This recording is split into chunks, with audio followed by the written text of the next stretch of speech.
구약 성경은 신약 성경의 그림자이기도 합니다. 또 신약에 일어날 일들을 예언을 하고 있는 그런 말씀이기도 합니다. 구약 성경에 보면 창세기 모든 인류의 시작을 선포를 해주고 있죠. 그래서 창세기를 읽으면서 그래. 그리고 출애굽기, 민수기, 신명기 이런 구약에 나오는 역사서들을 보면서 이스라엘의 기원, 또 믿는 자들의 그 시초되는 것들을 우리가 살펴보면서 참 부럽기도 하고, 이분들은 어떻게 그렇게 살 수 있었을까 라는 우리 많은 생각과 묵상을 하게 합니다. 그 중에서 특별히 오늘 여호수아서에 우리가 말씀을 펼쳐놓고 하나님의 은혜를 구하고 있는데, 여기 보면 하나의 큰 사건, 이스라엘 민족에 있어서 잊을 수 없는, 또 잊어서도 안 되고 오래 기억이 되는 그 삶을 움직이게 하는 에너지 충만한 사건이 등장해요. 그 사건이 뭐냐면 여리고성 사건이거든요. 이 여리고성 사건이 아주 대단한 것입니다. 이제 하나님이 약속하신 그 땅을 이제 향해서 가는 이스라엘 민족 앞에 굉장히 중요한 기로에 쌓이게 되어지죠. 이제 요단을 건너와서 여리고 평지에 진을 치고 하나님이 정말 조상 때부터 그들에게 약속하신 젖과 꿀이 흐르는 그 땅을 정복하기 위해서 다시 한번 숨고르기를 하고 있습니다. 지금 우리도 2021년 맞이해서 상황적으로는 여러모로 힘든 상황이죠. 1월을 보내고 2월 짧은 날이 있는 2월달을 보내면서 춘3월이라는 또 이 3월 약진하는 이 봄을 우리가 기다리고 있듯이, 이제는 봄이 왔으니 우리가 무엇을 해야 되겠다라는 생각이 갔듯이 이스라엘도 지금 그 상황 가운데 있어요. 우리 앞에 펼쳐질 저 세계를 위해서 우리가 힘을 모으자, 이 전열을 가다듬습니다. 생각을 다시 합니다. 모든 것을 보완을 합니다. 그런데 그곳에는 그 가나안이라고 하는 그 땅을 지나가야 되는데, 그 땅을 가야 되는데 쉽지 않아요. 이스라엘이 가는데 아이고 너희들이 그렇게 오기를 원했지, 여기 와. 대문을 활짝 열어놓고 빨리 와 빨리. 그리고 오면 박수 쳐주고, 그런 것이 아니라 배타적인 다민족이 다 부족이 들어오는 것을 허락지 않습니다. 그 부족이 한두 부족만 있는 것 아닙니다. 가나안에 7부족이에요. 하나도 처리하기 힘들고 둘도 처리하기 힘든데 7부족이 딱 버티고 있는 거예요. 이스라엘은 뭐 힘이 있어요? 뭐 조직된 군대가 있습니까? 오랜 광야에서 시달려 있던 이 민족입니다. 근데 7부족이 버티고 있어요. 그 7부족만 해도 대단하고, 또 그들이 만나야 될 임금만 해도 30명이 넘습니다. 지도자가 한 명도 아니에요. 자신들이 대처해야 될 지도자가 30명이 넘어요. 만만치 않죠. 호락호락하지 않습니다. 마치 우리에게 펼쳐진 시간들과 같아요. 우리는 가고자 하는데 뭔가 묶여있죠. 우리는 하고자 하는데 힘이 없습니다. 그런 상황. 지금 이스라엘 백성들이 제일 먼저 지금 전쟁에서 이 가나안을 정복하기 위해서, 가나안 땅에 들어가기 위해서 전쟁을 치러야 되는데, 맞닥뜨려야 되는데 여기서 이겨야 돼. 여기서 선방하지 못하면 이스라엘은 꿈이 없어요. 희망이 없어요. 전쟁에서 지면, 더군다나 첫 번째 전투에서 지면 사기가 올라갈까요, 내려갈까요? 우리는 역시 안 되는가 보다. 우리는 조직도 없고 사람도 없고 힘도 없고 배운 것도 없고 가진 것도 없고 백도 없고 완전 절망에 빠져버리는 거예요. 그래서 이 첫 전투는 굉장히 중요합니다. 이 새해가 중요한 이유는 그 해에 안 귀한 달이 어디 있겠어요? 다 귀하죠.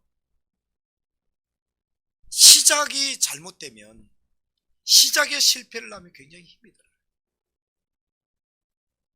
이제 3월을 앞두고 있습니다.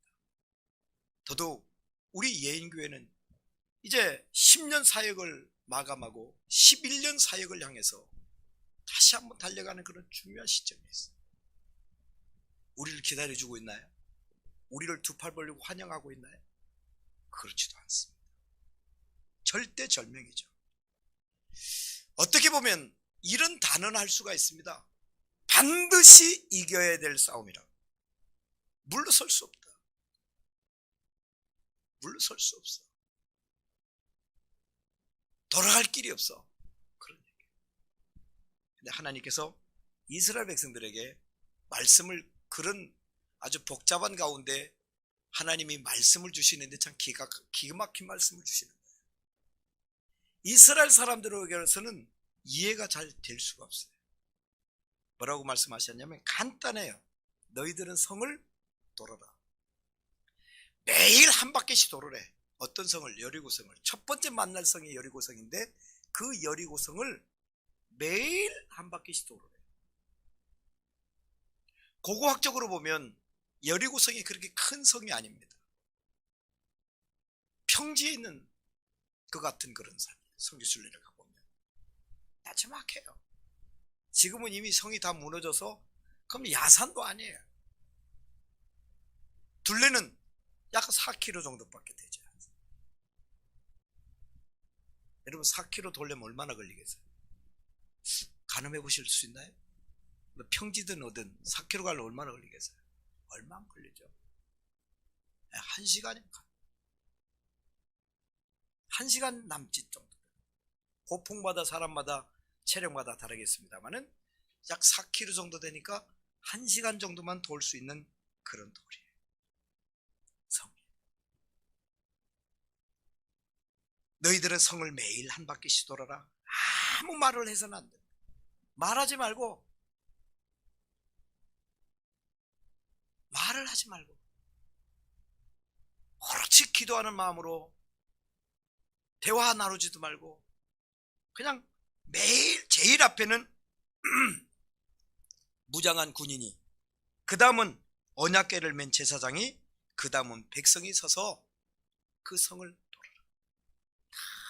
질서 있게, 질서의 하나님께서 이스라엘 사람들에게 명령을 하십니다.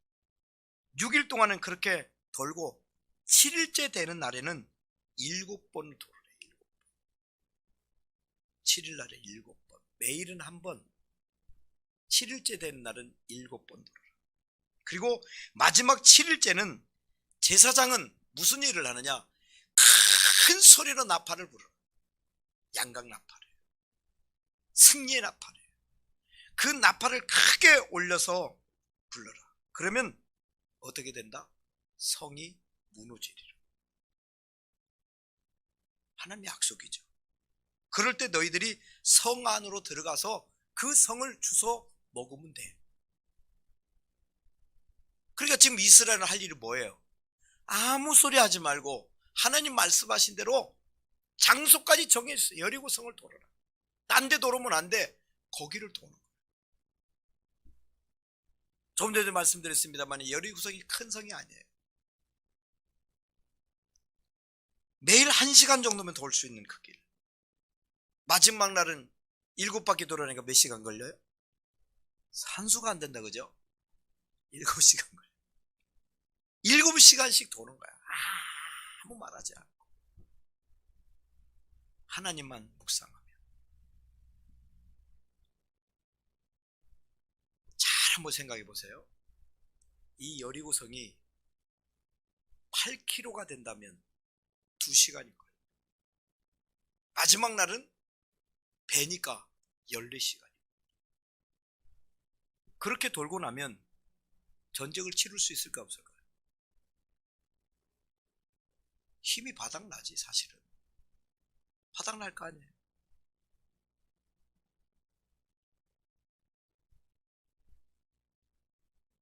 그저 어떻게 보면 지금 훈련은 안 돼 있지만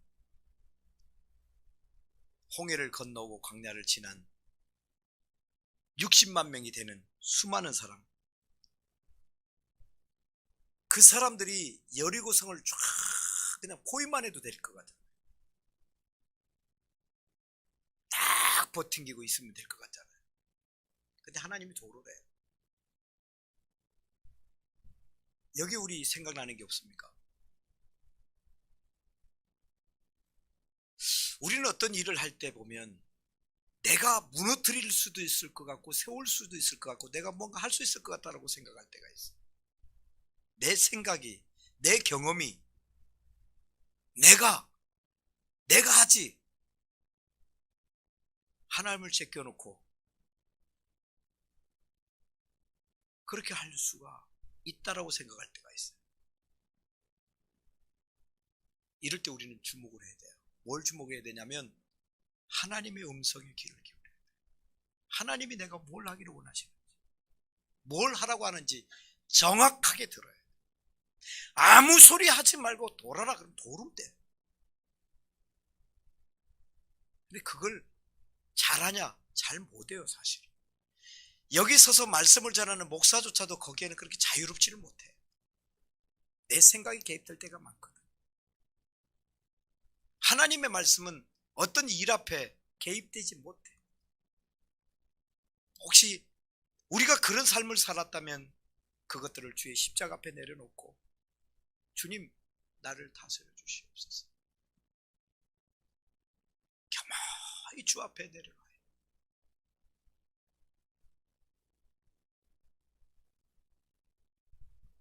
마지막 날 하나님의 명령대로 백성들이 고함치면서 제사장들은 나팔 소리 불면서 소리를 지르는 순간 성이 그냥 화르르 무너집니다. 요새 여리고 성이 무너집니다. 백성들이 들어가서 그 성을 찾아내죠. 이 승전보가 이제 가나안 땅에 요즘처럼 인터넷이 발달되지 않아도 그 먼 거리에 있는 부족들이 아니니까 다 알려지게 돼. 이스라엘 그 별거 아닌 것 같은데, 아닌 줄 알았는데, 우와, 성을 무너뜨려? 생각해 보십시오. 사람 한두 명 처치했다는 게 아니라 성을 무너뜨려. 성이 무너진 적이 없거든 지금까지. 그 성이 어떻게 무너져요? 완전 팔깍 뒤집어진 거예요. 가나안 7부족들이 깜짝 놀랐어. 그래서 오히려 반대로 그들이 전의를 상실하고 우리 싸우서는 안 되겠다. 성을 무너뜨리는 간들이다. 저거 무서운 존재들이다. 벌벌 떨게 되죠. 이쯤 되면 히브리서 11장에 믿음의 장에 나오는 사람들이 생각나지 않습니까? 뭘 그렇게 대단한 학력이 있으며 뭐 대단한 백이 있어요. 히브리서 11장에 나오는 그 인물들을 말해요. 그런데 그들을 일컬어 성경을 뭐라고 단언하고 있냐면 세상이 감당치 못하던 사람들이. 멋지지 않습니까? 세상이 감당해낼 수 없는, 어떻게 성을 무너뜨리냐. 저들이 어떻게 그 성을 무너뜨리냐. 간담이 녹죠. 싸우겠다는 의욕이 상실되죠.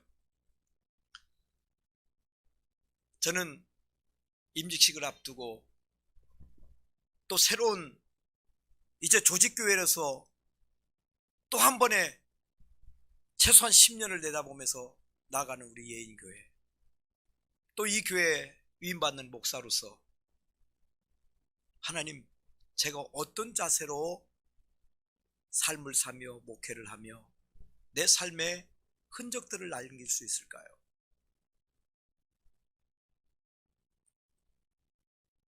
계속 묵상을 했어요.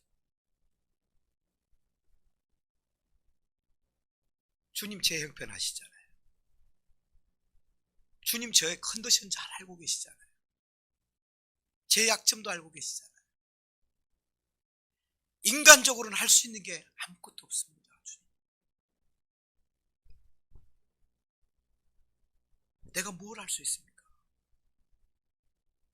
하나님께 계속 여쭤봤어요. 임시 목사가 아닌 교회 위임을 받는데 여기 뼈를 묻어야 될 목사인데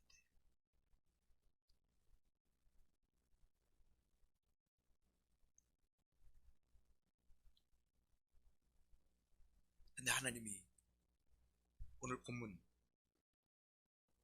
이 여호수아를 부상을 해요. 계속하게. 여리고서 사건을 모르는 분이 누가 있습니까?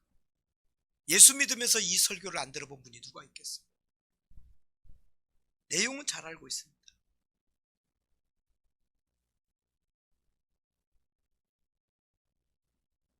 여리고 성의 기적은 그 이후로 다시 일어나지 않았어요. 두 번째 일어나지 않았어요. 여리고 성의 사건. 단 한 번뿐 그때만 일어났어요. 여기에 깊은 도전이 우리에게 있습니다. 그래서 그 당시 여리고 성을 정복하던 백성들과 우리들하고는 또 나하고는 상당히 비슷한 부분도 있구나.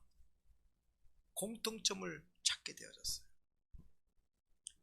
오늘 여리고 성이 무너지는 이 사건 속에서 겪는 그런 모습들은 영적으로 너무 저에게 또 우리 공동체 그리고 이 땅에 코로나19로 인해서 어려움당하고 있는 이 땅의 모든 사람에게 적용되어지는 그런 말씀이다 생각되어졌습니다.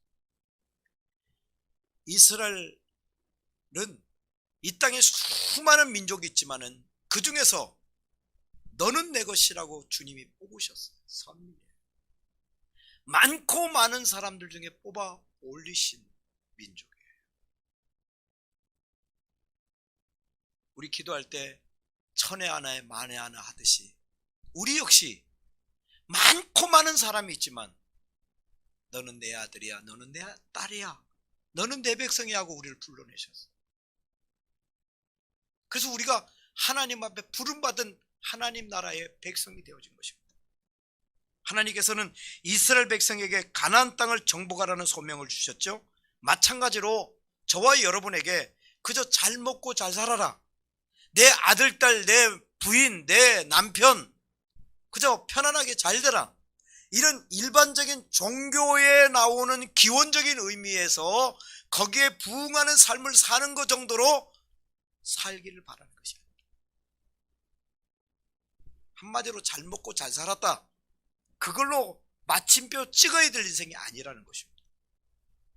우리들에게 예수 그리스도의 이름, 나사렛 예수 그리스도의 이름을 우리에게 주셨어요. 너희들이 무엇이든지 내 이름으로 기도하면, 내 이름으로 간구하면, 내 이름으로 구하면, 너희들이 내 이름으로 두드리면 열릴 것이다. 주님이 우리에게 말씀해 주셨다. 그 소명을 주셨어요. 그래서 이 세상을 하나님 나라로, 하나님 나라 확장을 위해서 삶을 살아라. 우리가 사는 목적이 그래요. 우리가 이 땅에 하루 더 사는 이유가 뭔지 아십니까?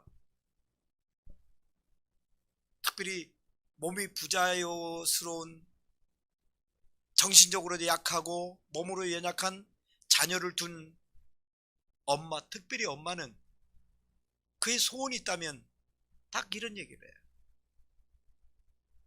신이 있다면 나 저 딸보다, 저 아들보다 하루 더 살다 가게 해주세요.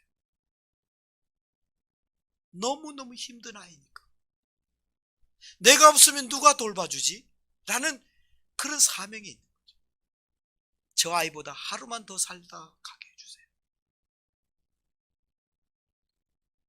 여러분, 우리가 그냥 하루 사는 게 내 혼자 잘 먹고 잘 살고 뭐 배 두들기면서 그렇게 살으라고 우리를 살게 해주시는 게 아니에요. 뭘까요? 저와 여러분을 통해서, 그리고 우리가 섬기는 이 예인 공동체를 통해서, 이 땅에 예수 그리스도의 핏값으로 세운 교회들을 통해서 하나님 나라가 확장되고 수많은 영혼들이 주 앞으로 돌아오는 피난처, 그 사명을 감당하라고 우리를 살려주시고 우리 공동체를 있게 해주신 거예요. 그렇기 때문에 그들이나 당시 이스라엘 사람들이나 저나 여러분이나 다를 바가 없다고 하는 것이죠. 우리 앞에도 지금 사실은 가고 싶은데, 하고 싶은데 여리고가 탁 버티고 있는 거예요. 장애물로 탁 버티고 있는 거예요. 저 무너뜨릴 방법이 없죠. 지금 보란듯이 코로나라고 하는 벽이 딱 부딪히고 있지 않습니까? 미국이 코로나를 상대를 할 수 있습니까? 영국이 코로나를 상대가 돼요. 프랑스가, 어떤 나라가 세계적인 힘을 모을 수 있는 유엔이, 유엔 안전보장이사국들이 다 모여서 이것들을 해결할 수 있나요? 참 어떻게 보면 마스크 한 장에 마스크 한 장. 백신 주사 어젠가부터 맞기 시작을 하는데 사실은 맞기는 맞지만 그게 다다라고 말을 못하고 있는 거예요. 그게 지금 현재 우리의 처해진 상황 아닙니까? 하고 싶은데 가고 싶은데 버티고 있는 거예요. 코로나라는 벽, 사실 그런 벽만 있습니까? 우리 한 사람 한 사람 다 뚜껑을 안 열어 오픈을 안 해서 그렇지 다 각자의 벽이 있는 거예요. 가고 싶은데 하고 싶은데.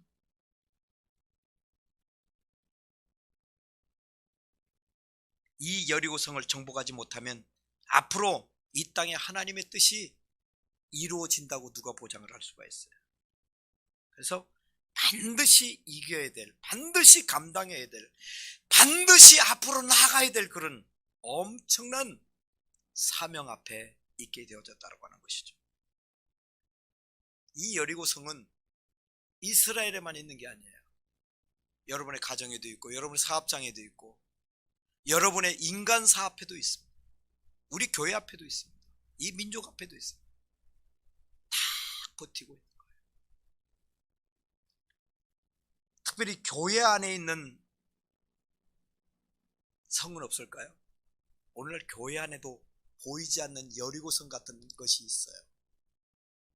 다 버티고 있어요. 영적으로 기도하면서 보면 다 환히 볼 수 있어요. 교회 공동체 몇 명 모이느냐, 모이는 숫자가 보이는 게 아니라는 것이죠. 교회 내용들을 살펴볼 수 있는 것이 있어요. 오래전부터 이 성은 점점 높은 성곽을 쌓기 시작을 했고, 지금 21세기 들어와서 교회가 쌓아올린 그 성은 마치 바벨탑과 같이 높이 높이 올라와 있어요. 가히 근접할 수 없는, 범접할 수 없는 높은 성이 되고 말았어요. 그게 뭐냐면 교회 안에 어느 순간부터 그것이 하나하나씩 쌓아가기 시작을 했는, 그게 뭐냐면 세속화입니다. 세속화. 교회의 세속화, 성도의 세속화, 목사의 세속화. 너와 내가 다름이 없어요. 교회 밖과 교회 안이 다름이 없어요. 예수 믿는 사람이 교회가 왜 그러니? 왜 그 소리 들어요? 뭔가 달라야 되지 않겠니? 교회는 이 세상과 달라야 되지 않겠니? 너희들은 우리들과는 좀 차원이 달라져야 되지 않겠니? 똑같이 돼버렸어요. 교회가 생각하는 거 세상이 생각하고, 세상이 생각하는 교회가 생각하고, 성도가 생각하는 거 세상이 생각하고, 어떻게 똑같을 수 있을까요? 어떻게 가치관이 그렇게 똑같을 수가 있어요? 이전 것은 지나갔으니 다 새것이 됐다고 고백하는 우리들이 어떻게 그럴 수 있겠나 이거예요. 이 세속화, 한마디로 예수 믿는 사람이 세상을 닮아가고 있는 것, 말하는 거, 행동하는 거, 생각하는 거, 꿈, 비전이 같아지는 것, 이 정말 경계해야 됩니다. 우리 성도들의 가정이 세상 가정과 똑같이 되어지는 거 경계해야 됩니다. 믿지 않는 아내가 남편에게 생각하는 그 생각이 우리 예수 믿는 아내의 생각이 이제 달라져야 됩니다. 꽁 잡는 게 뭡니까? 무조건 꽁만 잡으면 됩니까? 수단과 방법 가리지 않고 꽁만 잡으면 된다고요? 안 된다. 안 된다고 한번 해보세요. 안 된다고요.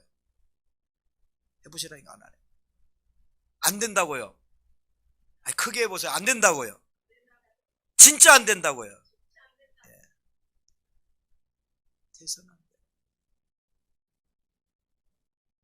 근데 현실은 똑같잖아요.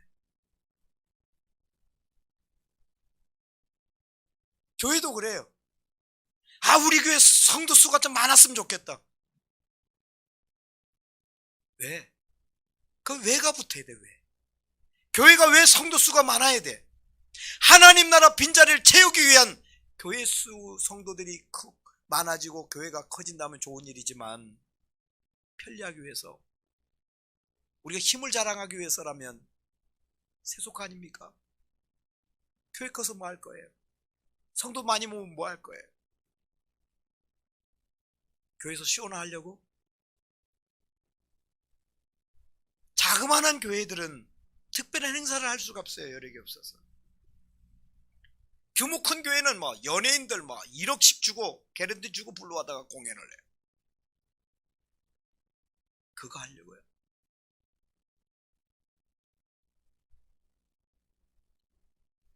우리 성도들은 큰 돈 들이고 티켓팅해서 예술의 전당 같은 데 가서 오페라 공연 같은 거를 보게 하는데, 우리 교회에서 보게 할 수 있어. 세계적인 오페라 가수들, 오케스트라들 교회 강단에 세워놓고 그거 보게 하려고. 시설 좋게 해서. 도대체 뭐냐고요. 교회가 왜 커져야 되는지, 왜 교회 수가 커져야 되는지, 교회 예산이 왜 많아져야 되는지. 초대교회, 우리에게는 은과 금이 없어. 우리에게, 너희들에게 나눠줄 은과 금은 없지만은 내 속에 예수 그리스도가 있어. 내 속에 나사렛 예수 그리스도가 있다고.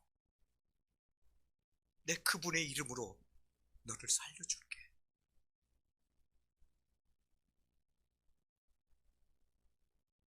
병들어 죽어가는 사람에게 돈이 무슨 의미가 있어요?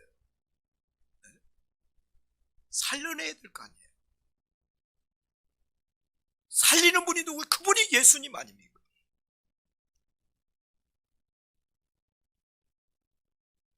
그분이 예수라고요.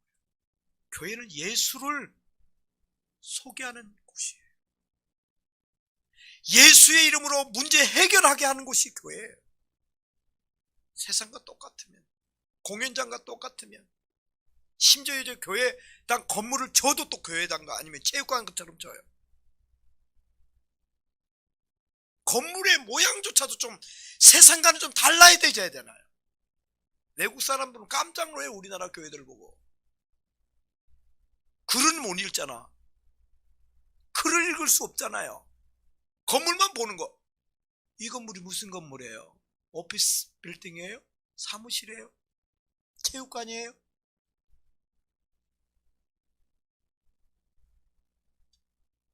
가치관을 새롭게 됩니다. 성경적으로 말하면 예수 믿는 사람이 이 세대를 본받고 모방하는 것, 이 세속이에요.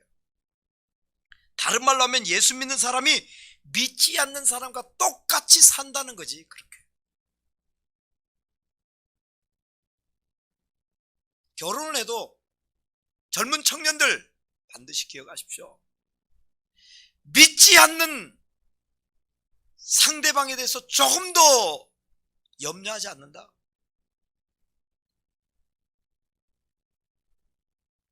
사랑하면 되지 뭐. 정말 사랑하면 다 될까요? 믿지 않는 남자친구, 믿지 않는 여자친구를 그리스도 앞으로 인도하기 위해서 내가 금식하며 부르짖으며 눈물로 기도하고 그를 그리스도 앞으로 인도해야 되겠다고 하는 선교자적인, 선지자적이며 선교자적인 그런 마인드를 갖고 있지 않다면 함부로 시작하지 마세요. 내가 세속화됩니다. 오리나 배는 다 물에 있어요.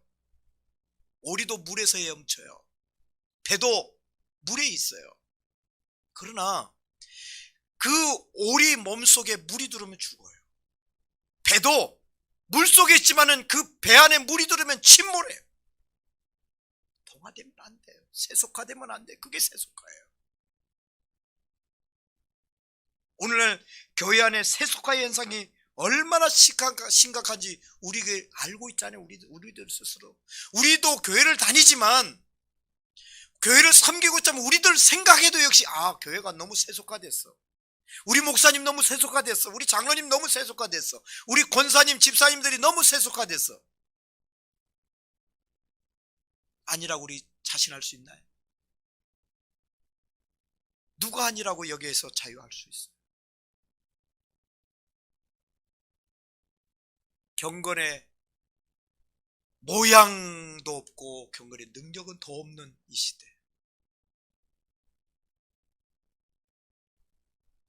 오늘 지도자가 중요하다고 그랬습니다. 국가 지도자도 마찬가지입니다. 지도자라는 것은 리더입니다. 리더.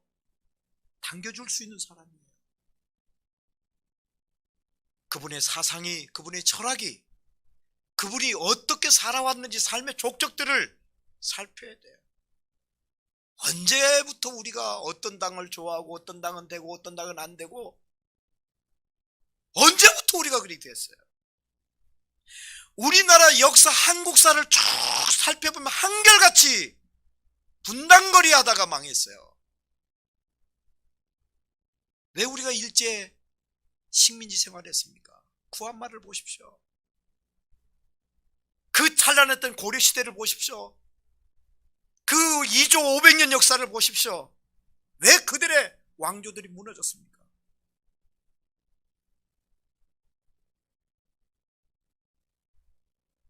안 됩니다. 그러면 이 사회는 말할 것도 교회 안에도 가치관이 너무너무 혼동되어 있죠. 세상 사람들은 돈과 지위와 명성과 업적으로만 사람의 값을 매기려고 합니다. 그 사람이 어떤 옷을 입고 있는가, 어떤 신분에 맞는 옷을 입고 있는가,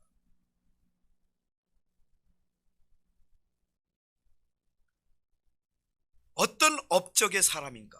사람을 만나면 눈을 보는 것이 아니라 언젠가부터 그 사람이 메이크업한, 화장한 얼굴을 보게 됩니다. 특별히 우리나라가 그래요. 해외 나가보면 야, 멋있다, 이쁘다, 옷 잘 입었다 싶으면 분명히 우리나라 사람들. 옷 잘 입어요. 화장도 잘해요. 머리 헤어도 참 잘나더만. 연예인이 따로 없어요. 전 국민의 연예인화, 전 국민의 가수화. 왜? 전국 투의 노래 연습장이 있으니까. 또 생겼다면 미용실이 많이 생겨. 꾸미고 치장하는 거. 그 사람의 영혼과 정신을 보는 것이 아닙니다. 그가 얼마나 많은 힘과 돈이 있는지, 얼마나 성공했는지에 따라서 그 사람의 값을 매기려고 해요. 그게 100% 틀렸다는 말은 아닙니다. 그러나 사람을 상품화하려고 하는 데는 경계를 해요. 저 사람은 얼마만큼의, 얼마치의 상품 가치가 있다라고 생각하는 거예요. 그래서 누구나 할 것 없이 자기 몸값을 올리려고 애를 써요. 애를 쓴다고. 할머니도 아줌마처럼, 아줌마는 처녀처럼. 그래서 하도 주름살을 펴고 해가지고 땡겨서 5대까지 올라갔다고 배꼽이 이마까지 갔대야.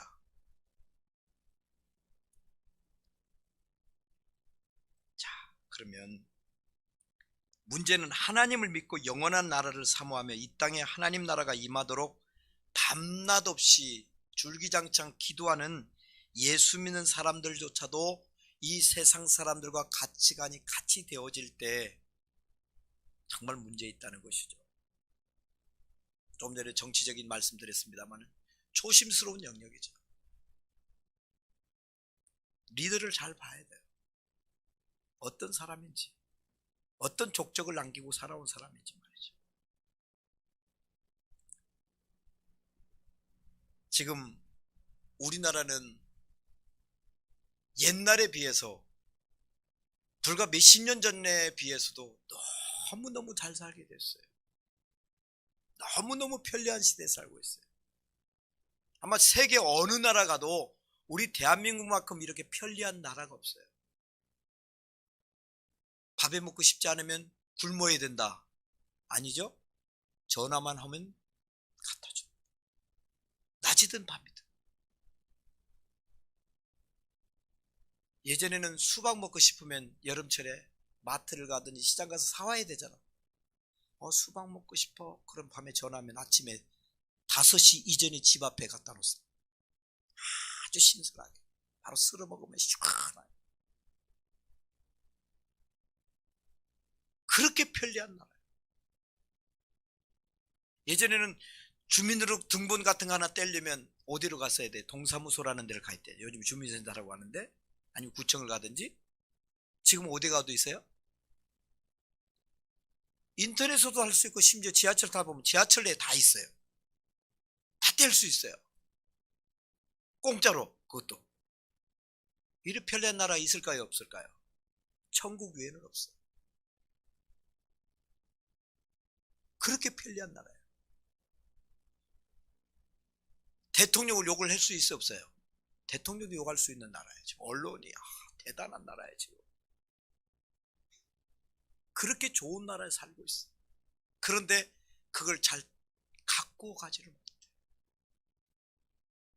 언론의 자유가 있고 집회 결사의 자유가 있지만은 그것들을 아름답게 갖고 나가지를 못해요. 자, 이렇게 할 때 세속화의 무서운 이 여리고성이 우리가 갈 길을 막고 있다고 한다면 어떻게 해야 됩니까? 어떻게 해야 돼요? 이스라엘 사람들이 그랬잖아요. 하나님 말씀하셨잖아요. 돌아라. 아무 소리 하지 말고 돌아라. 말씀 붙잡고 도는 거예요. 딴 생각하지 말고 돌아라. 네 힘으로 할 수 있는 것 같니? 아니다. 나를 의지하며 나와 함께 그 길을 가자. 이 세속화의 이 범람 앞에 우리들이 긴장하지 않으면 우리 장래가 없습니다. 사도 바울은 믿음의 아들 디모데에게 이런 말을 해요. 무릇 경건하게 살고자 하는 자에게는 핍박이 있으리라. 바르게 살려고 한다면, 하나님의 자녀답게 예수의 제자답게 살려면 핍박이 따른다. 사도 바울의 제자 디모데에게 말을 합니다. 여기 핍박은 글자 그대로 예수 믿으면 도망 다녀야 되고 예수 믿으면 옥에 갇혀야 되고 그런 얘기가 아닙니다. 순교해야 되고 감옥에 갇혀야 된다, 그런 얘기만 합니다. 한마디로 이 세상은 돈이면 다 될 것 같은 세상이잖아요. 그러나 돈이 아니면 통하지 않는 이 세상에서도 하나님의 영원하고 하나님의 확실하신 그 말씀대로 정직하게 사는 사람이 살 수 있는 그 삶이에요. 예수 바로 믿으면 핍박이 옵니다. 주의 말씀 가까이 하면 어려움이 와요. 나는 핍박도 없고 어려움도 없어. 예수 바로 못 믿는 거예요. 카멜레온처럼 여기 가면 이런 색깔, 저기 가면 저런 색깔, 자기 컬러가 없죠. 교회 안에서는 교회에 다니는 사람 같이 있고 바깥에 나가면 바깥에 있는 사람과 똑같이 살고 무슨 핍박이 있을까요? 없죠. 누군가가 도둑질할 때 같이 도둑질한다면 싸울 일이 있겠어요? 없죠. 그래서 이 세속화라고 하는 교회 안에 교회가 세속화되어가는 세상처럼 되어져 버린 것들을 이 성이 무너뜨려줘야 돼요. 저는 바랍니다. 우리 예인 공동체부터 우리부터 내 생각이나 행동이나 삶이 세상 사람처럼 돼버리면 안 된다. 오늘부터, 아니 이 시간부터 나는 그렇게 안 살리라고 하는 그런 다짐, 그런 간구가 하나님 앞에 있어지기를 주의 이름으로 축복합니다. 그 다음에 교회 밖에 있는 여리고성도 있어요. 이 코로나19로 인해서 더 극명하게 일어나요. 지금. 교회 밖에는 첫째 문화적인 요소가 있습니다. 기독교에 대해서 호의적이지 않습니다. 문화가. 코로나 때 마치 코로나가 교회에서 만들어지는 걸로 지금 얘기하고 있어요. 그렇게 언론이 해가고 있어요. 지금.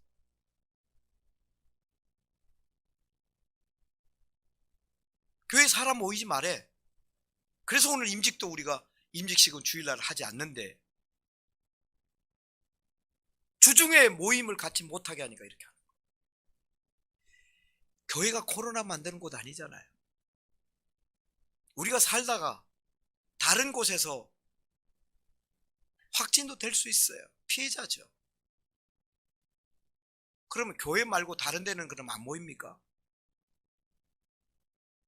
다른 데는 다 모여도 괜찮아요. 백화점에도 가도 괜찮고 지하철을 빼곡하게 타도 괜찮고 버스 타도 괜찮고 카페 가도 괜찮고 음식점에 가서 밥을 먹어도 괜찮고 교회만 하지 말아요. 또 다른 종교단체는 또 얘기를 하지 않아. 교회만 예배하지 말아요. 이게 하도 세뇌 교육이 돼서 우리 신앙이들 중에서도 헷갈려. 이제 예배드리면 안 되는 거구나. 조심해야죠. 방역 제대로 해야죠. 사실은 이 땅에 교회만큼 방역 철두철미하게 하는 데 없습니다. 우리 교회도 소독을 해요. 예배 전에.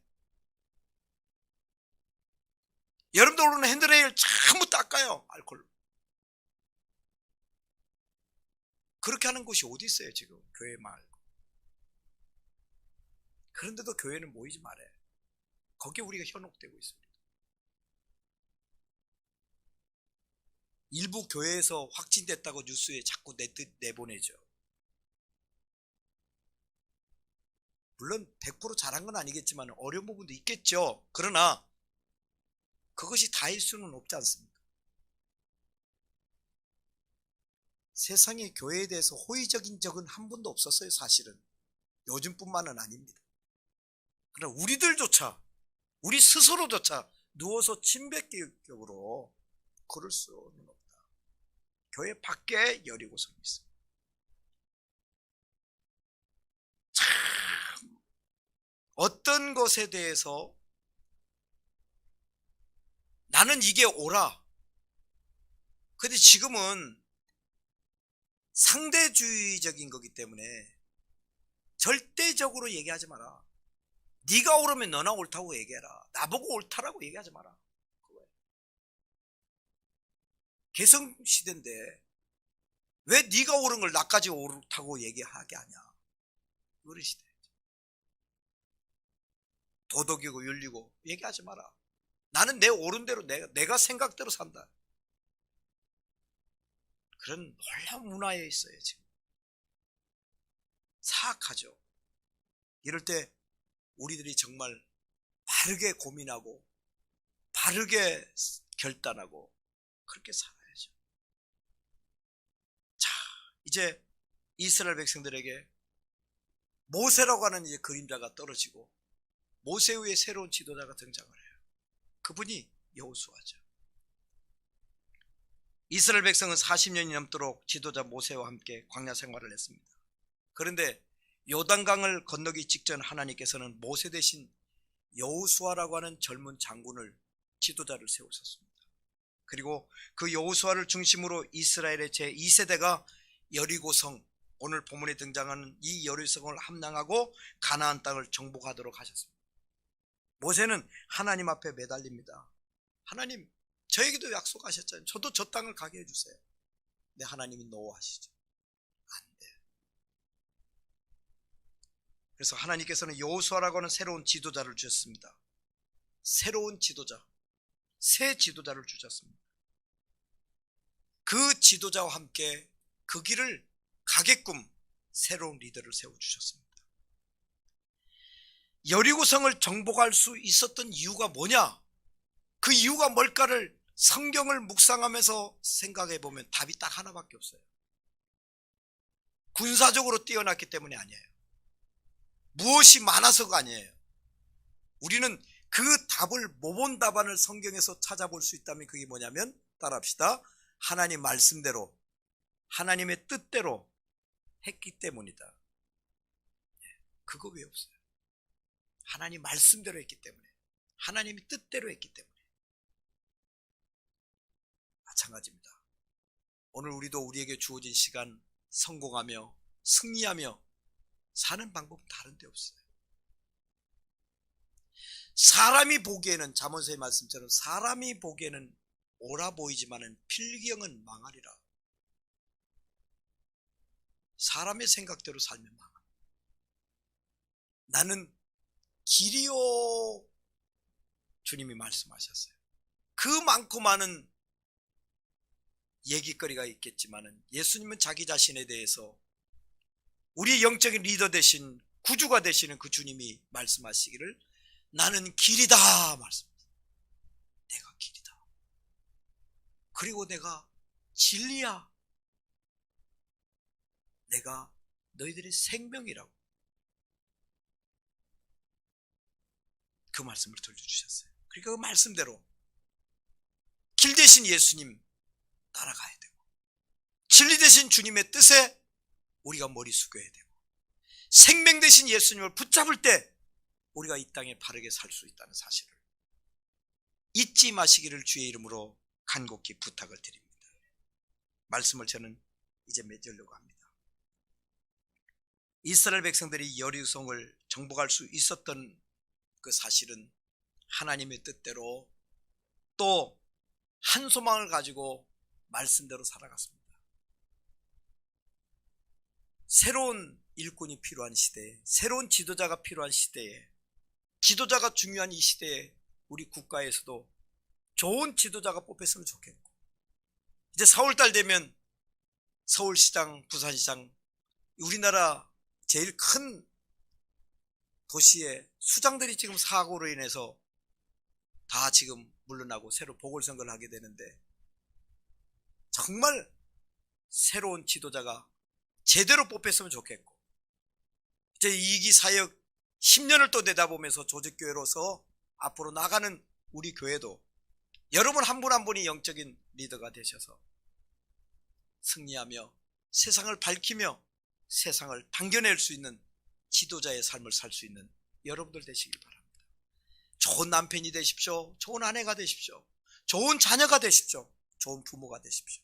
좋은 스승이 되십시오. 좋은 국민이 되십시오. 무엇보다도 좋은 성도 되시기를 주의 이름으로 축복합니다. 기도하겠습니다. 하나님 아버지, 우리에게 주어진 시간이 길지 않고 언제인지 알 수 없는 우리들입니다. 지금까지 살아온 것도 하나님의 은혜라면 앞으로 우리들이 광야길 벗어나고 여리고성을 지나서 하나님이 약속하신 적과 꿀이 흐르는 그 가나안 땅을 가기 위한 우리의 삶의 노정들이 남아 있습니다. 세속에 물들지 않고 세상의 가치관에 병들지 않고 오로지 말씀을 붙잡고 말씀대로 바로 살아서 길 되시고 진리 되시고 생명 되신 주님과 함께 영생복락 누리며 영광 돌리며 복과 은혜를 누리는 우리의 삶을 살 수 있게 하셔서 삶의 진정한 승리자들이 되게 하시고 많은 사람들 앞에 귀감이 될 수 있는 복된 삶을 살 수 있도록 우리 모두를 축복하시고 우리 예인교회가 10년 동안 달려왔습니다. 이제 조직교회로서 목사는 위임이 되고 장로가 세워지고 우리 재직들이 세워지는 이때 하나님, 우리 예인교회를 지금까지도 복주시고 보증하시고 인도하시는 하나님이 이제 새로운 사역에 새로운 지도자가 세워지오니 우리 교회를 통해서 영광 받으시고 이 지역의 복음화를 위해서, 민족 복음화를 위해서 크게 쓰임받는 우리 예인교회가 되도록 주여 축복해 주옵소서. 땀 흘려 수고하고 하나님 앞에 영광 돌리는 성도 한 분 한 분 그 땀과 눈물과 재능들을 받아 주옵소서. 예수님의 이름으로 기도하옵나이다. 아멘.